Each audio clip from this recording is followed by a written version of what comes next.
Hello and welcome back to the Villa Filler podcast. I'm here as always, my good friend Dan Wiseman. Dan, literally like minutes before we agreed to come on air, John Percy's just decided to throw a nuke into our episode that we had planned out, mate. He's dropping truth bombs. It's exciting though, isn't it, mate? Because we've got some great news to talk about right now. Yeah, for sure. And what's most exciting is that Percy only really seems to weigh in at the business end, doesn't it? He's He's never really a journo that's like, yeah, Villa are kind of scouting out and, they're looking at these. He's always like, yeah, here's the bit. It's going down, baby. And so that's where we stand, mate. That's where we stand. It's got to be a big episode of the Villa Filler if you and I have hopped on before Love Island, because obviously there's two very important villas in our life right now. And sometimes one comes before the other. As you know, truth bombs are real if you and I are sat here before 9 p.m. Here we are, mate. But this is exciting because obviously, not only have we had the Percy news drop, obviously Percy tier 1, as you say, but we've had a sort of a half here we go from Fabrizio today as well, haven't we, mate? Sort of regarding Diaby, who we obviously did a podcast on the other day. So if you want more sort of detail on him as a player and whatnot, be sure to check that podcast out. But John Percy reporting, mate, that Villa continue talks with Bayer Leverkusen over Diaby, but the price could be over 50 million euros. Villa have held initial discussions with Nottingham Forest over Brennan Johnson. I hadn't even read the last part of this tweet, mate. This is what I've only just said. It's crazy, isn't it? Luca Dean is of interest to Forest, though wages are an issue. Oh my God. Okay, right. I'm just taking a minute to process this, guys, because I actually didn't read that last part. This is just sort of sensory overload for me right now on the fella. You're getting a live and genuine reaction. This is crazy. I mean, Fabrizio had reported that Diaby had agreed terms already, and again, I still can't get my head around that whole thing, like agreeing terms before a deal, but Diaby is keen to come to Aston Villa. He's keen to come to the Premier League, mate. And what I like about this, there are deficiencies in his game. We spoke about it the other day. He is not by any means the perfect player, because I think if he was, it's fair to say we wouldn't be in the race for him, really, mate, isn't it? Like he's a good player, but I don't think he's necessarily an elite player. He definitely has the potential to be. But I like, and I maybe brushed over this a little bit in the previous podcast, but I do genuinely think that we could see the best of Leon Bailey with this signing. Yeah, it's really interesting whether I hope we'd keep those two, because Daily Mail are also reporting on this, and they're sort of saying that it remains to be seen whether, we try and use Leon as a make weight with him sort of going back to his former club. And yeah, like, look, there's an element of doubt, right? In that, I sort of mentioned this when we talked about him briefly the other day, and that, we're going back and signing Diaby, this player that didn't replace Leon Bailey. They played together for a little while, but in terms of replacing his output, he's very much stepped into that mold since Leon's departed, and as we spoke about the other day, has trumped him relative to his time in Germany for both goals and assists. So he's coming out of Germany at probably a better standard than what Leon was when we signed him. Obviously, there are a lot of sort of external factors in Leon not quite hitting his potential at Villa Park, all the injuries and everything like that. But, it's well versed. The Bundesliga is not necessarily a league that translates very well to the Premier League. Sort of Erling Haaland is the big caveat, but we've seen sort of players come over in recent years, and it's because of the inherent style of the Bundesliga. And I think this is where perhaps some people's concerns come from, maybe with Diaby, is that it's a very transitional league. It's very attack against defence. It's quite a chaotic league. It makes it brilliant to watch, but it means that you often get a lot of high lines. The game is often very fast paced. There's a lot of balls sort of in behind and over the top, which allows someone like Diaby to go on and sort of rack up the goals and assist tally that he has. You're right in saying that I think he's definitely a better player than Leon was when he joined. But, it's one where you'd hope that Villa have sort of learned from their mistakes, because it looks like in either of these two players, we're about to absolutely smash our transfer record. And both you and I have been on, since here since like May, saying that, yeah, it looks pretty obvious that that's going to happen this summer.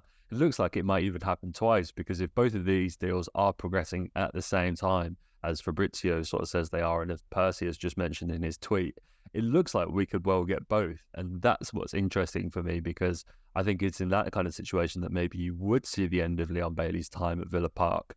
I think the interesting thing is, and this got thrown up the other day in a group chat I was in actually, and it completely skipped my mind, is that the benefit of keeping someone like Bertrand Traore, and this isn't me saying that we should, but it's something very important to consider, is that he technically qualifies as homegrown, because he came through at Chelsea.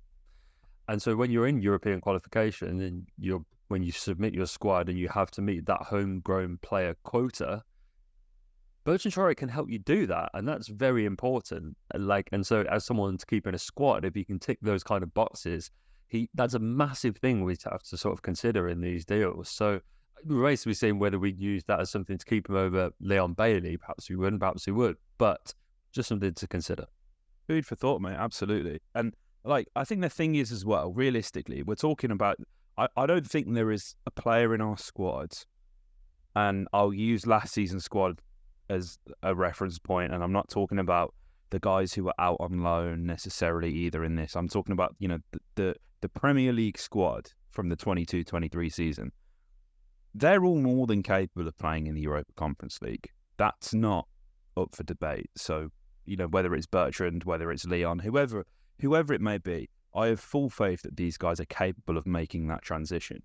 But then we're kind of shopping in a different market now, aren't we, mate? We've skipped the designer outlets and we've just flown straight to Monaco, and we're going straight to Gucci and Dior, and like that's the kind of market that we're trying to shop in now. And I think Johnson I would assume would qualify for being homegrown.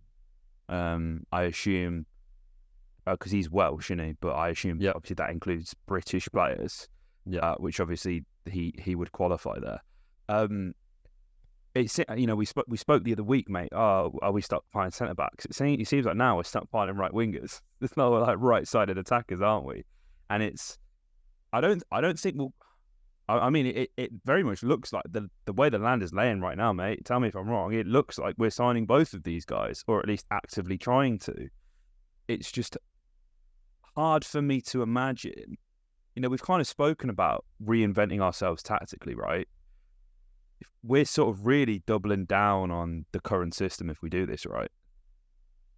Yeah, I think it is interesting to mention, like, I've sort of done some digging into both of these players and how they sort of played in the season just gone by.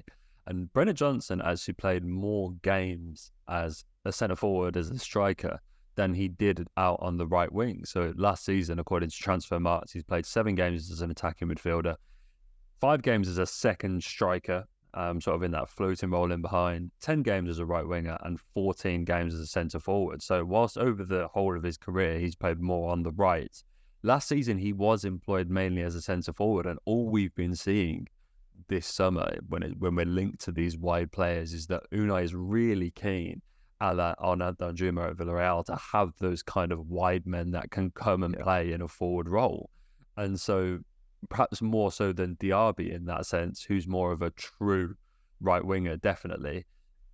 Brennan Johnson seems to be someone that's quite comfortable in flipping in between the two. And you compare that to someone like Diaby, who last season overwhelmingly played more game at right wing than in any other position, played 31 games on the right, 6 on the left, 4 as an attacking midfielder, and 2 as a centre forward. So out and out right winger there, as he racked up 9 goals, 9 assists in the Bundesliga, another 3 in the Europa League, and 2 in the Champions League. So a real kind of standout season there for Moussa Diaby. And Brennan Johnson had the same.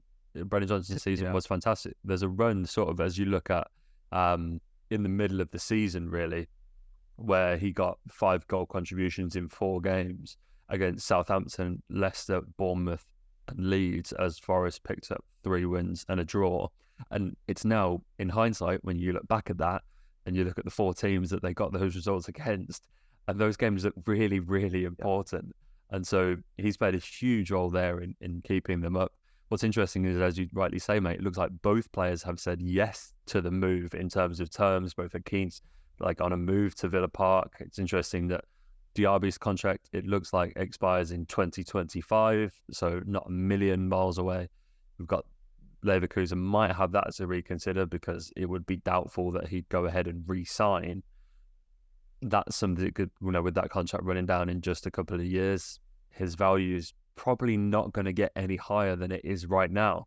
So in terms of a time to cash in, it makes a lot of sense for Leverkusen to do that now. Whereas with Johnson, it's another year down the line. It's in 2026. But what Forest have to consider is FFP, because they signed that staggering 29 players last season. Obviously, that racks up.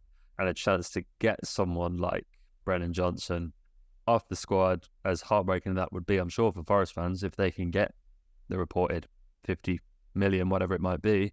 Looks like Brentford have already had 30 million turned down. So it looks like that's not even in the right ballpark. It looks like these two guys could cash in around about the same fee. And there's a world here, Dan, where we spend 100 million on these two players.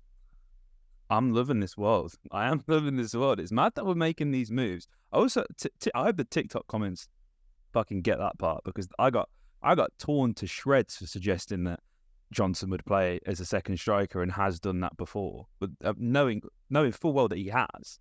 But yeah, it's definitely that I was basking in that. I was enjoying that when you were saying that, mate. But I think here's the thing, right?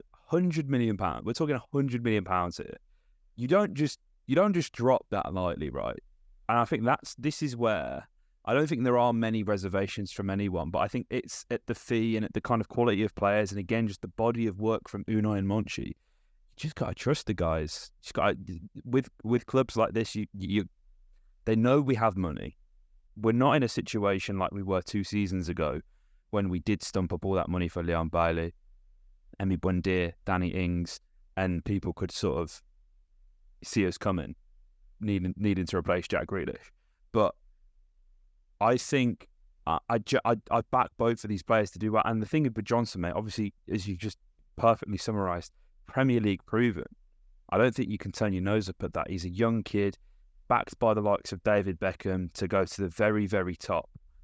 That's what has got me quite excited about this. And I think, I was just, when you were sort of going through the players there, I was just sort of thinking to myself, because as the debate has been, it's like, some people don't want to sign Torres because, I want Mings to play, and I don't want to sign so-and-so because I want so-and-so to play. I don't think we'll be heading into games worrying about who isn't playing because the team is perceived to be better or worse with or without them next season. We're going to be heading into games thinking, I'm glad this person is being rested, or I'm glad this person's being given the minutes to play here, because, there is a potential, should we make it past the qualifying round of the Conference League, that we're going to play a staggering amount of games if we go far into that competition. And I don't think you can put your cock on the table and spend £200 million, which is what is being reported as our transfer kitty, and not take all 5 competitions seriously. Mm-hmm. You can't do that. No, so, absolutely. We just, it's a sort of a case of we just have to trust the decision makers. Yeah, I could not agree more, mate. I think everything you've said there is absolutely spot on. We saw how torn up Unai was, for example, after that Stevenage game. And that was, in hindsight, maybe the only time we saw that side to Unai, where he was like actually angry and delivered quite a scathing report on his players after the game. Now we know a bit more. That was obviously very early on in his tenure. Now we know a little bit more about the man in the dugout. That's quite out of character, isn't it, really? And so we saw how much he's torn up there. And I've just pulled up a game from last season that I remember we won 1-0 against Fulham at Villa Park. Tyrone Mings header, we'll all remember it. But I remember that game jumped out at me because of the bench that we had sort of in that game and the viable attacking options that we had coming off it. And this is why I think we're signing those players. So on the bench, we had Bertrand Traoré, Callum Chambers, Luca Dean, probably not even semi-fit Diego Carlos at that point. This was all the way back in April. John Duran, Robin Olsen, since Sinisalo, so we're playing that whole period where there's 2 goalkeepers on the bench, Sebastian Ravan and Tommy O'Reilly. It's when you look at that in the context of Thursday, Sunday, the amount of games that we went through last season where it's like, who are you bringing off the bench? We're bringing on in this game, the 3 subs we brought on, 2 of them are Chambers and Digne, the other one's Bertrand Traore. That's why we're signing these players. This isn't about a starting 11 game. It's not about, like your favourite player is going to get dropped. It's mostly about, okay, when push comes to shove and we're in these difficult situations and we're trying to get through to the next round of the 3 cup competitions that we're in, who's the guy off the bench? Who's the guy off the bench? And it looks like that's what we're addressing here. 100%, mate. And the thing is as well, I think Mings has been on the record for saying it. Kashi said it at a golf event as well a week or so ago. Like, it's exciting. Like, players they're reveling the chance to play Thursday, Sunday at the moment. I'm sure they'll be regretting that if we go far, just in terms of the stress that it could put on their bodies potentially. But they're relishing the competition, and obviously Ash has joined Everton now, which is like broke my heart. And we spoke about that the other day, mate. That's official now. We're going to need a right back because you can't afford to let Cash get complacent. There has to be competition everywhere. There has to be. Like, I don't think, like, in any walk of life, this doesn't just apply for football. Like, if there isn't that sort of sense of urgency that you need to get something done, or like you need to be like performing to a certain level, not like a toxic level, like when we're talking like about like a workplace environment thing, but like there has to be that degree of competition, and there has to be that degree of like, not like, you know, looking over your shoulder to a certain degree, like, to make sure you're performing to your very best. And you know, we've all been there. We've all played Saturdays, Sundays, and had you know, a new player come in, and you're sort of thinking, great, this guy's going to take my place. But there's only one way you can look at it and think, well, it's my place to lose. It's completely down to my attitude, my ability, what I do on the training ground. So that's where I think where we'll see the real winners and losers in this group, because I think it's kind of, we've been able to give quite a lot of them a free pass for a long time, due to mismanagement from you know, the end of the Smith era, bit of a soft underbelly. Steven Gerrard, less said about that the better. This is where we'll see what these players are really made of, and it's exciting.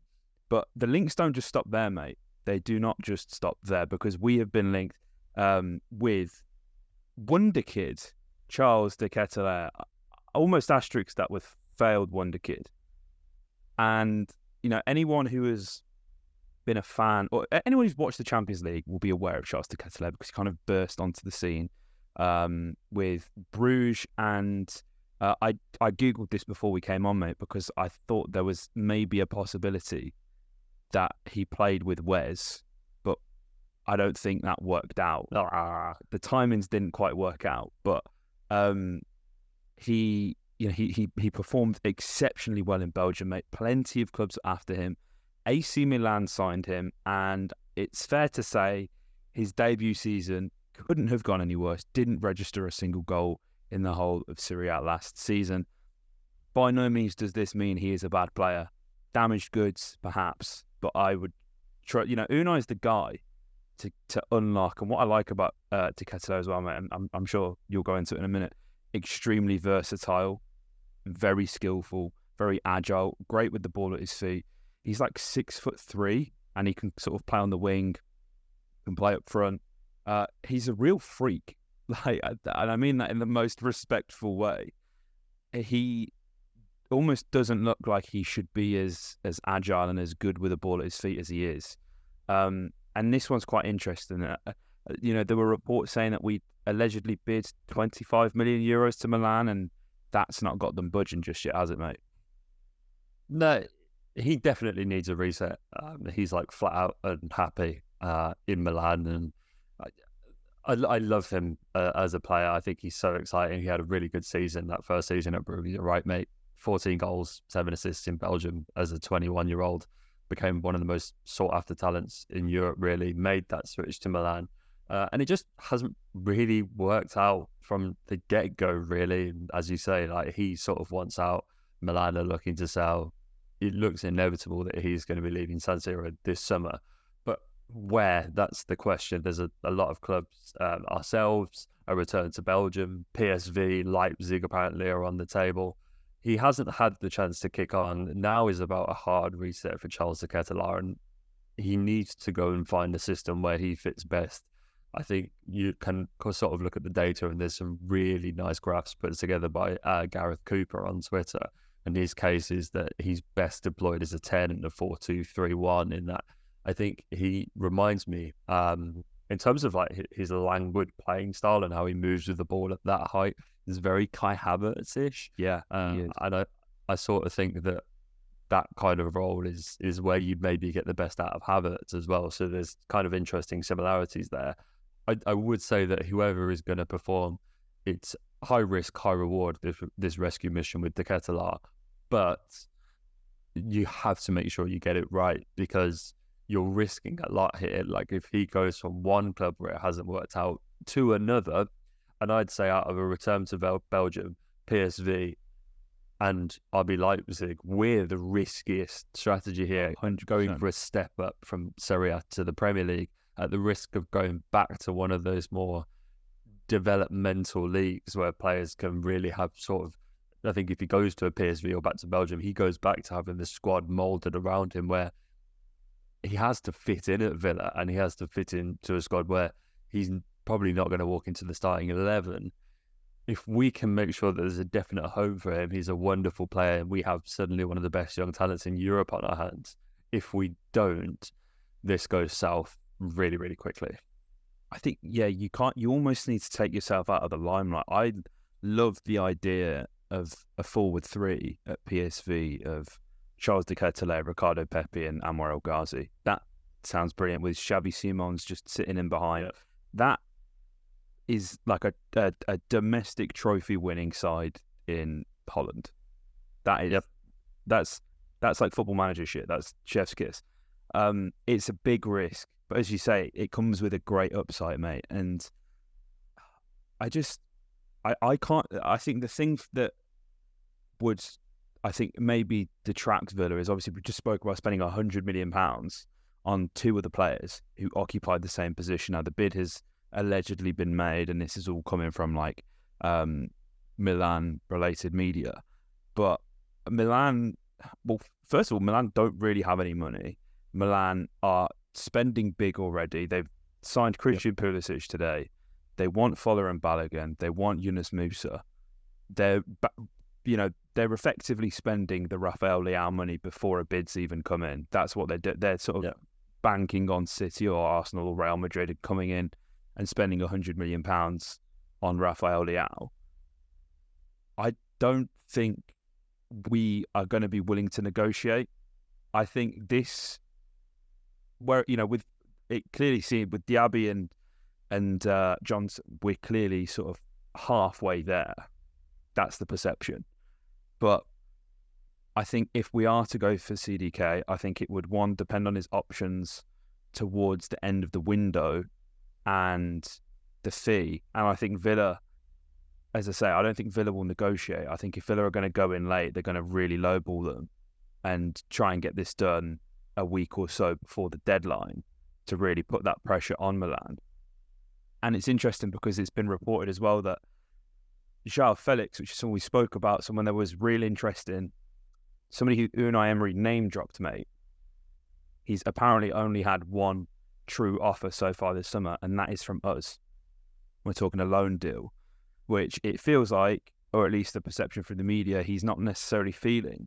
And again, this is another deal where, like, if it's going to get done, it's going to get done in the twilight sort of time. Literally, we're talking last 48 to 24 hours, where he maybe doesn't have anything left. We're his only option, because the situation at Atleti is really sour, isn't it, mate? Yeah, like what I want to see Villa fans do with this is respect that, right? 100%, because 100%.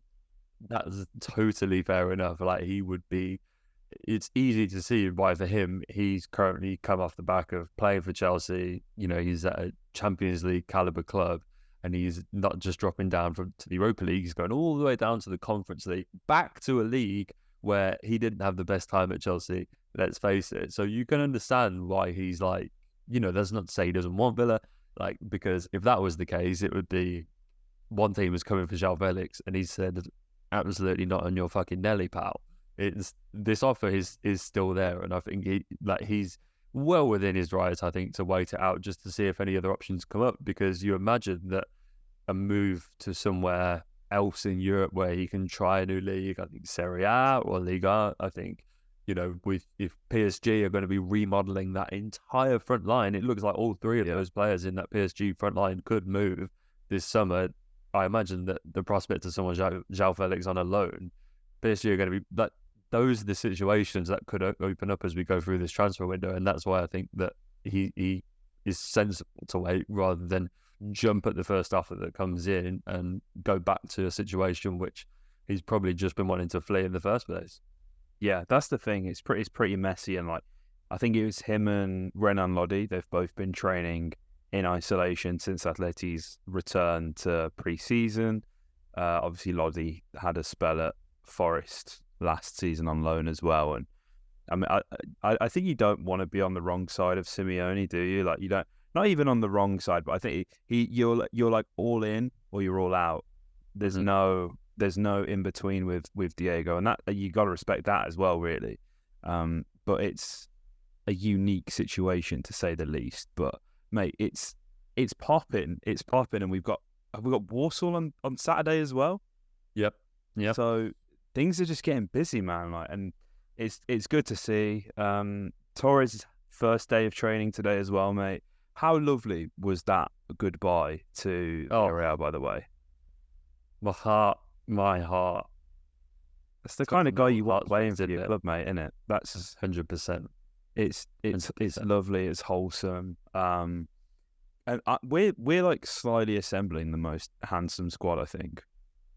Yeah, I think we can make a solid case if we weren't already. Yeah, I think we were probably already up there, but Pau definitely, he adds to that strength and depth again. It's what we're after. It's the mantra. But it's really, again, like I don't need to say this to you guys, but this is a really exciting time to be a Villa fan. All this news, this is great. Dan and I appreciate you guys sticking around. I said we'd do the giveaway this video, so everybody, if you've made it this far, then you're real ones. Comment your so we'll do. I'm trying to think how's the best way to do this. Everybody who leaves a comment is entered in the giveaway. Everybody who's subscribed, everybody who leaves a comment, we'll pick it out at random in a few days. We've got a third shirt in size large, and then we haven't got anything else, but we were going to give away the home shirt from last season, so we'll sort that out for you. So yeah, everybody leave a comment, get this giveaway sorted out to you guys. Somebody actually messaged on the account. They won, so they didn't win the FPL, but they won the FPL. What's the other game mode? There's two game modes. The draft, the cup. Oh. They won the cup, and they were like, "Oh, do I get anything?" Unfortunately, no. I'm sorry. It was just the league, but maybe next season we'll do it for the league and cup. Maybe we can do that. I like that. So yeah, we always like to do a giveaway, guys, every year. So make sure you guys comment your thoughts. Make sure you are eligible to enter, and we'll pick the winner out for the next podcast. So yeah, like, comment, subscribe, and up the Villa.